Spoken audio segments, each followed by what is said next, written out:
Welcome back, everybody, to It Is Ma'am.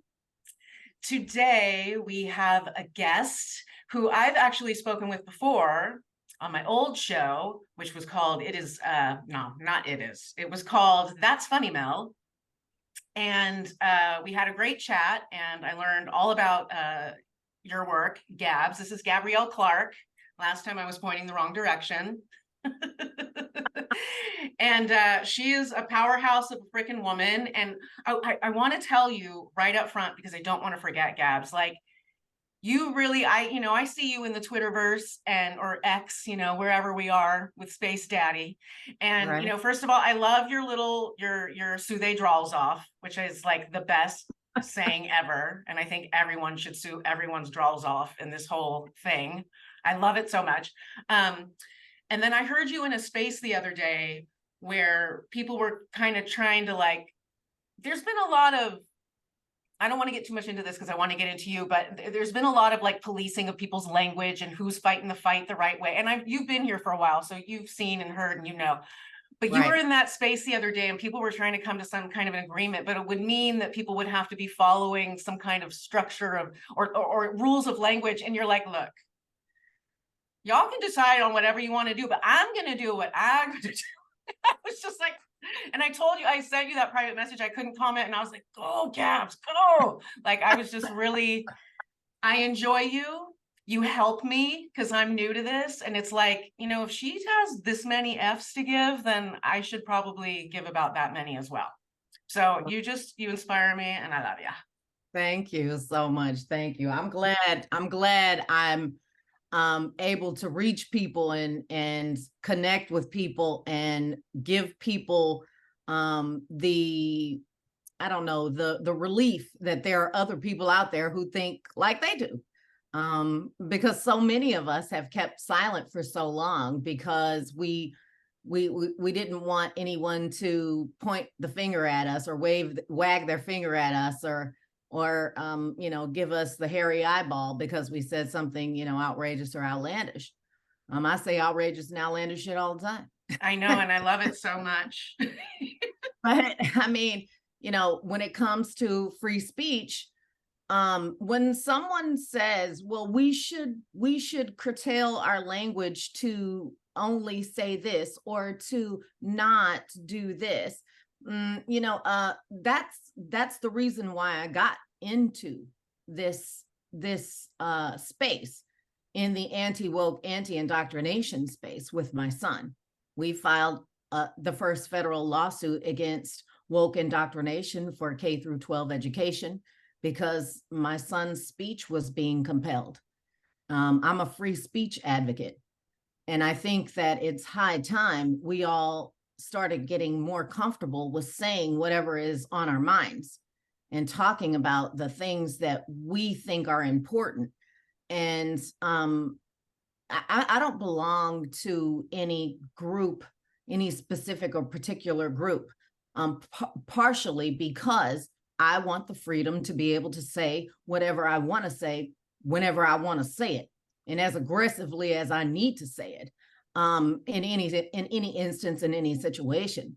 So that particular space was, there's this kind of, I don't know, I hate to say this, but it's like a codependent relationship in the community, in the gender critical community, where if you don't go along with what the old school rad femmes decide, or the militant loud rad femmes decide, then you're somehow not a feminist. Well, fuck your feminism. I don't give a shit. I'm a woman every day and I don't need to prove it. You know what I mean? I fight for my daughter every day and I don't need to prove it with the language that I use. So I'll say whatever I want to say and I don't care how you feel about it.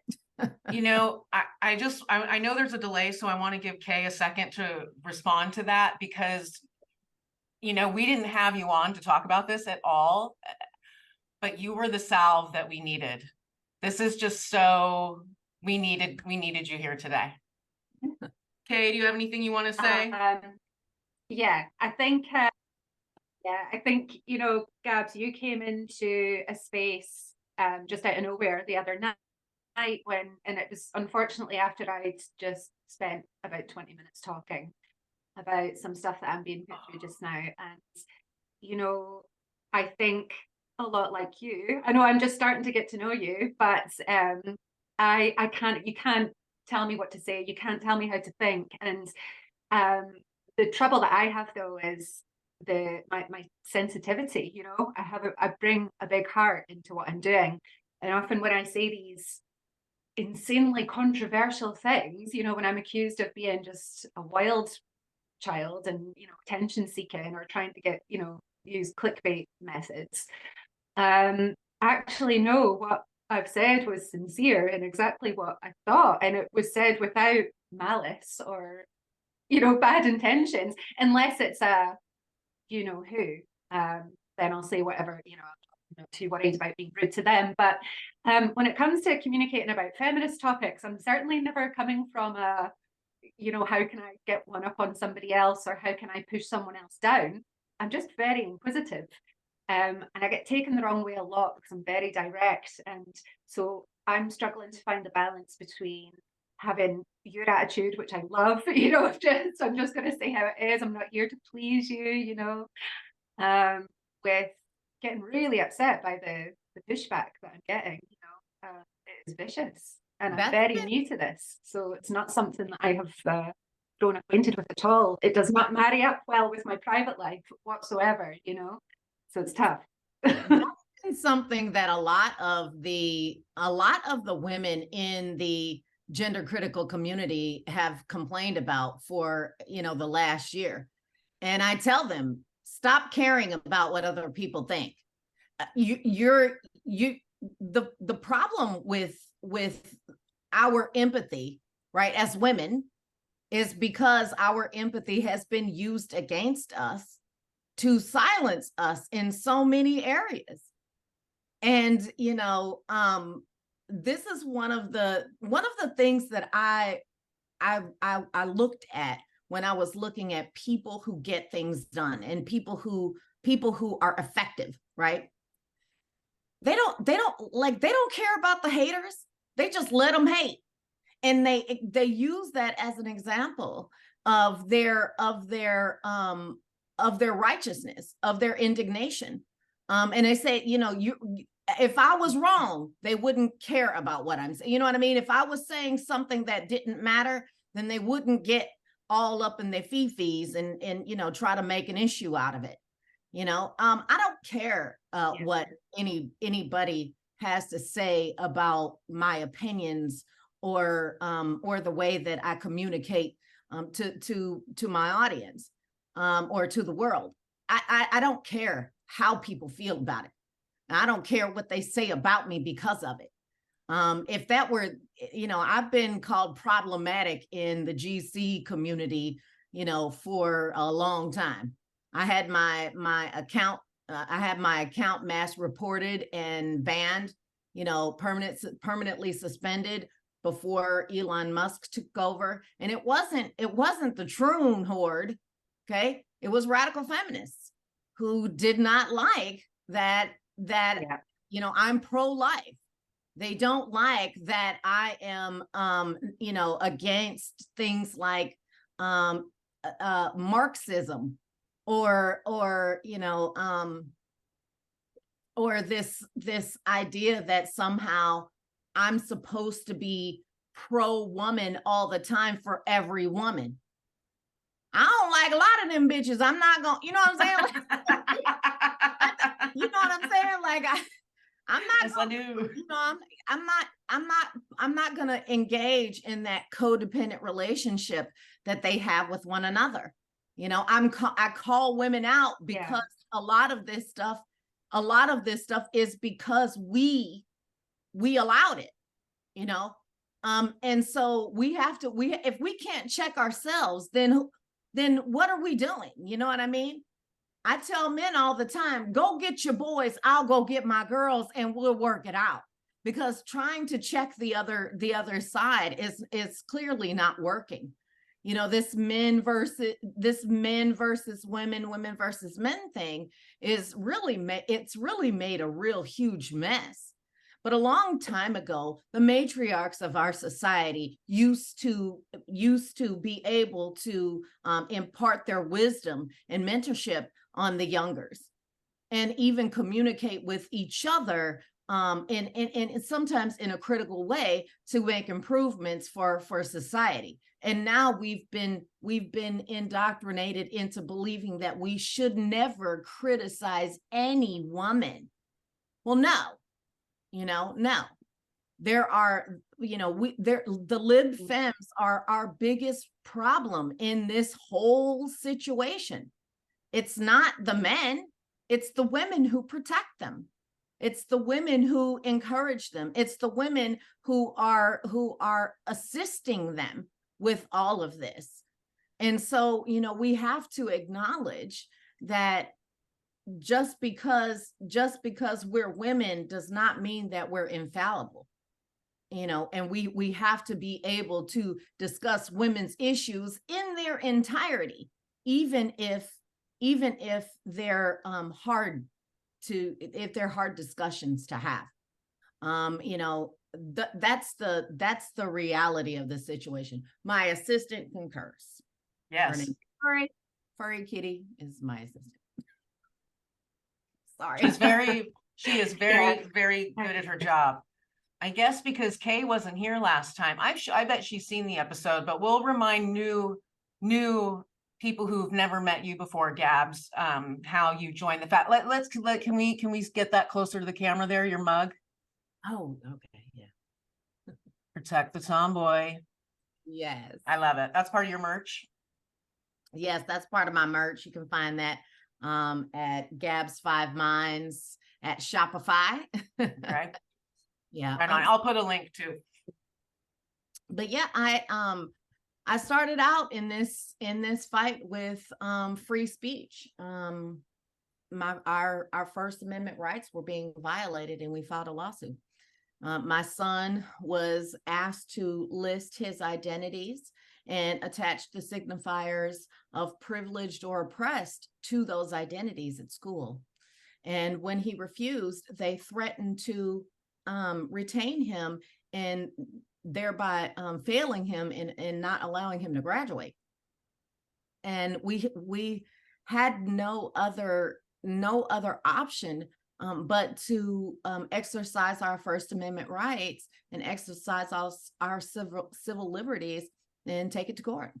I do say sue they drawlz off, because you know what? You have to. If they're violating your civil rights, then you need to sue them. You need to sue they drawlz off, because they're never going to stop if you don't. They only understand force, and you have to force them to comply with the law. Our civil liberties have been given to us through the Constitution, but they only work if we fight for them every single time. I encourage people to file lawsuits, especially if there is something that has been going on with their schools or in their workplaces that does violate their civil rights. Because for so long, the other side has been filing lawsuits, and a lot of their lawsuits have set precedent in our country. So we need to start filing those lawsuits so that we are also setting precedent for the protections of our rights. And so once we did that, it made national news. And after a while, the school decided to allow my son to opt out of that class, expunge his record from any bad grades, and permit him to graduate. We continued on for Mom of the year. Brilliant. So, but we continued on for damages, and the case was resolved. it was resolved. But you know, I've have, you know, encouraged more people to file lawsuits, especially now because of our lawsuit, there have been lots of other public interest firms to establish or to allow for pronoun cases or you know, compelled speech cases, their privilege walk cases, those sorts of things. So in, you know, lots of DEI and ESG type cases in these law firms that weren't there before. They didn't see the money making ability for these kinds of lawsuits, and now they do. You know, a pronoun case can be anywhere from $100,000 to $400,000 in settlement money. So you just this is how we're going to win if we fight at every turn. For every violation, fight hard and sue they draws off. After that, you know, while I was in that legal battle, my daughter was being socially transitioned into believing that she was a boy. And that was a turning point for me, because I was completely and totally just deflated, because I'm traveling all over the country, you know, talking to people, helping people find lawyers, all of that stuff, and still fighting in my own case and fighting indoctrination, knowing about all of this stuff. And my daughter still got indoctrinated. I couldn't believe it. And my daughter, you know, the relationship between myself and my daughter was just getting so bad and scary. I had to take some drastic actions. And so we fled Nevada back to my hometown of Houston, Texas.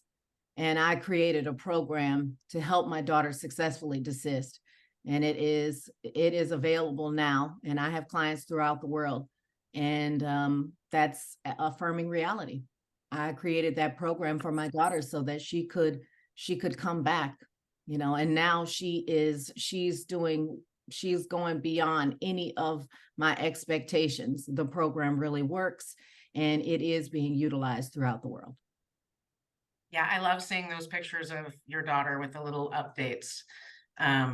Yeah, just happy and thriving and close to mom and having a great time and looking great and enjoying all the different fun fashion choices and being a girl. Yes, I mean, you know, she's fully embodied in her natal sex and fully accepting and receptive of her femininity in all of its forms. You know, she is a tomboy, so there's gonna be some days where one day she came out of her room and she looked like Will Smith from the 90s. I'm like, what am I looking at right now? You know? And other days she looks like you know, she belongs in some sort of royal court. But that's the magic of being a girl, you know. And I believe that this is the goal that we should all be encouraging our children to reach, is the comfort of knowing that you can change your mind and you can do lots of things. You don't have to fit into a box, and you don't have to accept any kind of gender stereotype or gender norm if you don't want to. That doesn't mean that you are not who, you know, you're not who you were born into. You know, you can grow into the person that you want to be. You don't have to change anything about your physical appearance in order to be somebody else. Dude, I just find it so crazy because, you know, we all came up when it was fine to gender bend. And then all of a sudden, I was just reading a detransitioner's, you know, testimony in a thread, and they were talking about all the uncomfortable feelings they were having. Like, oh, I didn't really like hanging around with girls, and I never wanted to wear a skirt. And I'm like, who told these people? Where did they get these ideas? Because we didn't give them to them. Yes. This is part of the indoctrination that is so prevalent in our education system, in our medical community, in our legal community, in our government, right? All of these authority figures have adopted this gender affirming care method. And it is really causing lots of problems, especially with our youth. This is one of the reasons why I have continued in this fight. And, I went public about what happened with my daughter and how I was able to bring her back. Because the worst case scenario is the absolute worst. Your child growing up and getting caught up in all of this and making the decision to go through medical transition or surgical transition. And even worse, if they do some of these things and that drives them to self-harming, and ultimately there have been people who have committed suicide. This was what got me involved in it. When I saw Abigail Martinez give an account of what happened with her and her daughter, I was able to meet Abigail Martinez last year. And I explained to her that her testimony was my motivation for coming out about what happened with me and my daughter and sharing with the world how I was able to bring her back through affirming reality. It's so needed what you do, because everybody's a little bit lost. Like, how do I deal with this? That's what my parents tell me when they sure. come to me. So I wanted to ask, without you giving away too much about your work and the framework of it, what are some of the kind of key things that you can offer from affirming reality? What would you maybe tell parents that are listening to us talking? Where could they start? What's the first move that they can make? What's one little nugget of advice that you could offer? I mean, I have the entire program free and available for you to look at on Twitter. In my highlighted tweets, I explain in pretty good detail how I was able to do it. So it is available and it's free. But the very first thing was to remove her from the toxic situation, remove her from that toxic environment, and to get her. She had a very serious addiction to her devices, very, very similar to the way gamblers have, the kinds of addiction that gamblers have, or gamers. So I had to create a detox program for her to get her out of that addicted mind, so that she could hear me, so that she was able to think clearly and hear what I was saying and hear what my concerns, and disengage from the refuge of escapism. Those are imperative for any parent whose child is experiencing this. But, you don't have to do it all alone. I mean, me and some of the other mothers, because there have been other mothers to do this very thing, and our stories are so similar. It's bizarre how much our stories have the correlations in the stories. But there is help now. There is help. You can go to affirmingreality.com and schedule a consultation with me, and I can help coach you through it.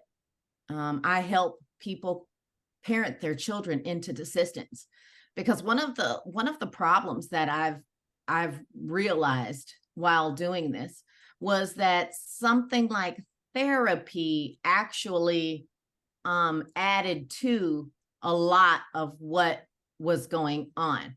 Now, that's not to suggest that you shouldn't seek out therapy. It can work in conjunction with the coaching program that I provide.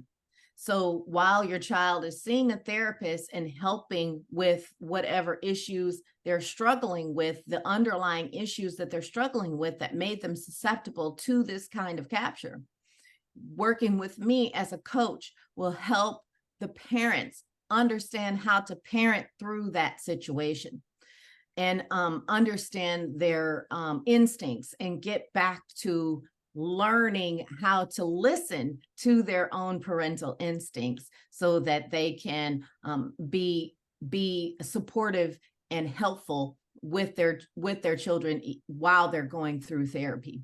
But you know, like with my daughter, she did go through therapy for a while until I realized that once you get to a certain point, there is a sort of I don't know, tough love that needs to be administered, and that, okay, so we know what's wrong, we know what happened, we know all of the underlying events, all of the sequential events, of chain of events that caused this situation. Now it's time for us to work on how to fix it. And, let's start working towards that. There's other, there are therapists who have been working as coaches as well, who have created programs for stuff like cognitive behavioral therapy, which I would say is probably the best option for this type of situation. Once you get past some of the initial problems of the social transitioning issue. I love that it's available. I was going to say, oh yeah, it was reminding me, and I know you know Amy Souza because you're the one that told me that I should ask her on, and she came on and she focused on, when we spoke with her, about empathy traps. Yes. And how we've been desensitized to things like top surgery scars, right. And things like that. And so it's a good point that you brought up about parents, like getting back to your parental instincts. Like they're in there, right? They've just been pushed aside. We've been taught to ignore our instincts because our instincts make us bigots. You know what I mean? Or our instincts have made us racist. Or you know what I mean? Like right. What? If there one of the most fascinating statistics that I have found, I can't even remember the exact statistic, but the gist of it is that the majority of women who have been assaulted by a stranger knew that they were afraid when the stranger approached, but they didn't do anything about it because they didn't want to be rude. That is a breakdown of safeguarding measures. And Amy does talk about safeguarding and boundaries and embodiment a lot because our bodies help us. They help us not just stay healthy and happy and all of those things, but they also help us protect ourselves from our surroundings. And part of that it only works if you listen to your instincts, and we've been taught to ignore our instincts lest we be rude. Fuck that. I'm gonna be rude. I don't care. You know what I mean? I'd rather be rude. Yeah, for sure. I think there's also a frightening number of grown-ass adults who are completely detached from what it means to be a parent, like even at a basic level, or what abuse looks like, because they are so unhealed from their own load of crap that happened in their childhood, and so they enter adulthood, and was it today on Instagram, Mel? I was talking about how we shouldn't ignore the early signs and all of this, and there was someone in the comments arguing that that's not child abuse. This video of a woman telling her little boy, painting her little boy's nails and telling him that his penis is a birth defect, and you could tell it was so coercive. You know, the kid was, you know, clearly going along with a bit of a script for this video, right? So this is Munchausen's mum. But, you know, if that's going on, then it's not always about kind of correcting something that's going on with the kid and within their external environment, you know, in school or whatever. It's not just that we need to worry about. There are crazy people having children, crazy people. And, you know, what do we do about them? It's really scary. I think that's the thing that kills me the most about all of this madness, is these mothers who are just bananas. It's not just the mothers, first of all. I mean, like, it's not just I mean, it really is. You know, there have been, you know, quite a few fathers, and it does cause, you know, divorce and breaking up families and all of this. But one of my clients transed her child when they were 2. And she realized this is the thing about that. A lot of people, too many people, were captured by things like I Am Jazz, right? Or these stories about how if you don't, you know, the fallacy, the false dichotomy that if you don't support this your child's gender identity, then they're going to grow up and kill themselves. Those kinds of things terrify parents into, also, again, ignoring their instincts and capitulating to a narrative that is just false. So, you know, there are plenty of people. Yeah, I think, sorry to just cut over you there, but I just, before it leaves my brain, because my memory is dreadful, but I think that's why I said there's these crazy mothers over there's these crazy parents, or crazy mothers and fathers, because for me, what pains me the most is that these women are so disconnected from that intuitive, you know, that kind of maternal, you know what I'm talking about, you know, that maternal, instinctive, exactly what you drew upon when you did everything that you did for your babies, you know. To me, when a mother is missing that, I don't know, I just feel incredibly sad. When it's a father who's a bit disconnected, I'm like, okay, it's another dad that's just no good, you know. Because yeah, we're built for it, aren't we, to look after our babies? That's what we do. Right. So, but yeah, like, carry on. I do understand what you're saying, but I think, hey, listen, that could have been me, right? Because there was a time where I was, you know, a little more, I don't know, progressive in my thinking. You know, I dated a cross-dresser for years, and you know, we used to go, him and my daughter used to go to the nail shop on Saturdays. You know, like this. I mean, and I think this is one of the reasons. This is one of the reasons why I have the insight that I do, is because I did experience some of these things firsthand and realized how bad they were. But that could have, I mean, that very thing could have been me, because honestly, you know, there was a time where I just thought, oh my gosh, I have to do this or else this, you know, and the fear mongering is so intense. You know, if you live in a place like the Pacific Northwest and you think your you know, your child is exhibiting some uncharacteristic, you know, sexually uncharacteristic behavior, and you know, you've got people on TV and doctors and teachers and all of this telling you they're trans, and if you don't raise them as, you know, as the opposite sex, then you're committing child abuse, and you're also creating a scenario where they're potentially going to kill themselves. I mean, this is what a lot of people had heard, you know. I mean, and we're talking about over the last 10 years, you know, stressed it, you know, watching I Am Jazz on TV and watching all of these people come out and talking about gender dysphoria and not really understanding what it even meant. No studies, no real science behind it. And so there are a lot of parents that did not want to go along with this and that did not think that this was a good idea. But a lot of the times they get bullied into it, guilted into it, or even coerced into it by, by, I don't know, blackmail, right? So, it is a complicated situation. And yes, of course, there are the Transhausen parents, right? That, I would Yeah, say, they're my problem. yeah, That was good. the I Am Jazz, the Okay. lady, the mother from I Am Jazz, like that lady, that is one of those people who I do not understand.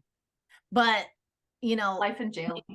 yeah, like I don't get it. But for the vast majority of people, for the vast majority of parents, honestly, they just thought they were doing the right thing to protect their children.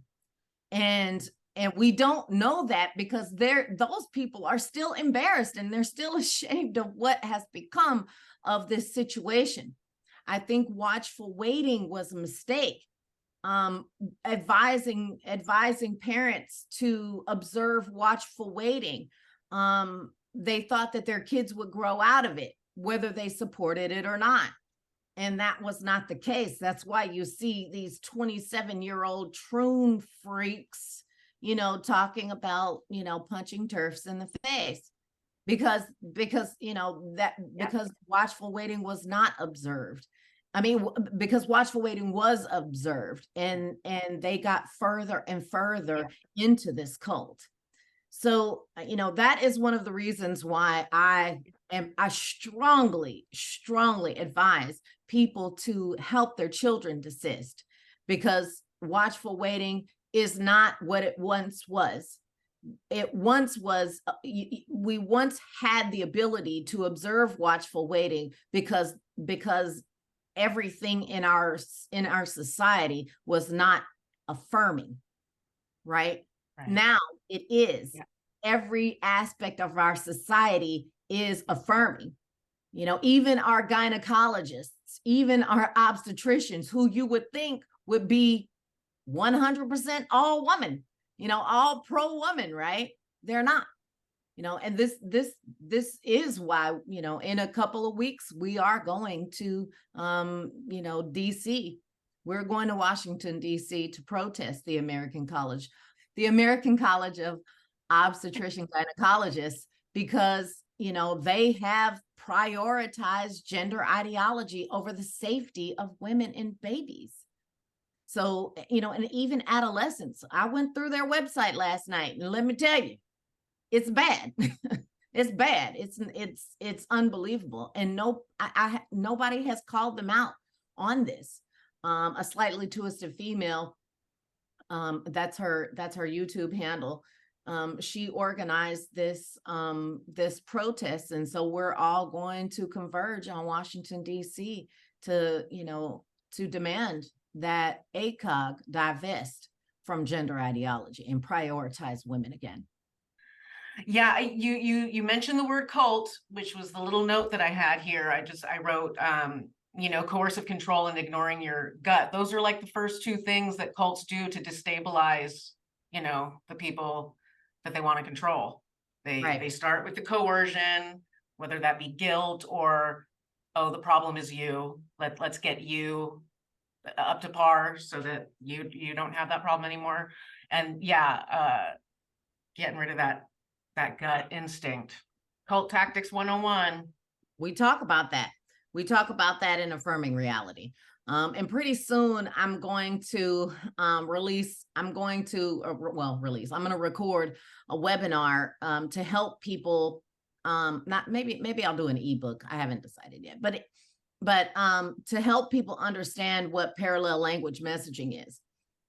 This is what I discuss with my parents when we talk about the choice of words that they use while communicating with their children, because affirming reality can't work if you don't use realistic language, right? And if you don't root your verbiage in what is real.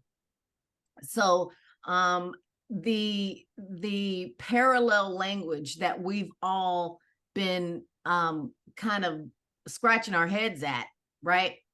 And trying to understand what in the world, how did this, leap in logic make people believe that somehow a man can be a woman, right? There's a lot to unpack in that arena, and specifically my understanding as I see it and as I explain it to the parents that I work with. I call it parallel language messaging because honestly, sometimes they're talking to their administrators or their medical professionals or whatever, their educators, and they're speaking words, right? And they're hearing words, but they're not talking about the same thing. And you have to know those dog whistles. You have to know the circular thinking and all of the 10 logical fallacies that they use to fight you and that they use to bring you to heel. You need to learn how to call them out. You need to learn how to educate your children about them.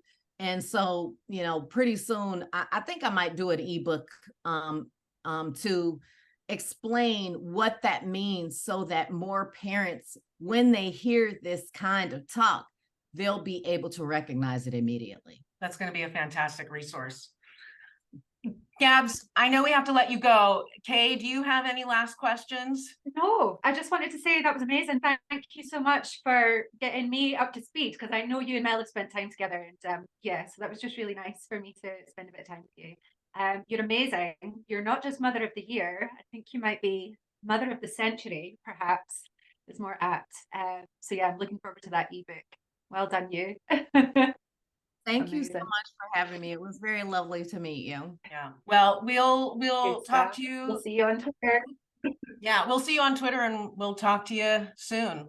Thanks again so much. All of my links, you can find me at Gabs Clark 5 on Linktree. And you can find all my Instagram, my Facebook, Twitter. Don't go to Twitter, but that's my primary platform that I use.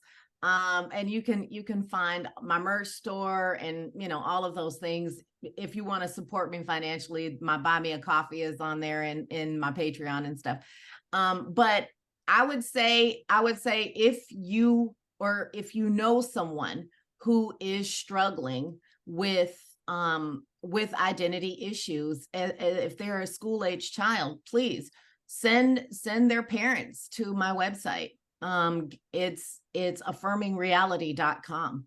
A consultation is free, and I can assess whether or not I'm able to help you. And if I am, then we can go from there. And if not, then I will find resources for you to try to point you in the right direction. The way that we ruin the gender industry in our world is to prevent the generation coming up from engaging in it to begin with. So I am a firm believer in cutting this off at the pass and stopping our children from being captured by this cult. I love it. I love when Hotep Jesus asks, "What's the grift of the day?" And you always say, "Go ahead." What do you always say? I'm going to destroy the gender industry in America. Believe it. You're doing it. Amazing. Honestly, I am in awe. And on that note, thank you so much. We'll see you next time, Gabs. Thank you. It is man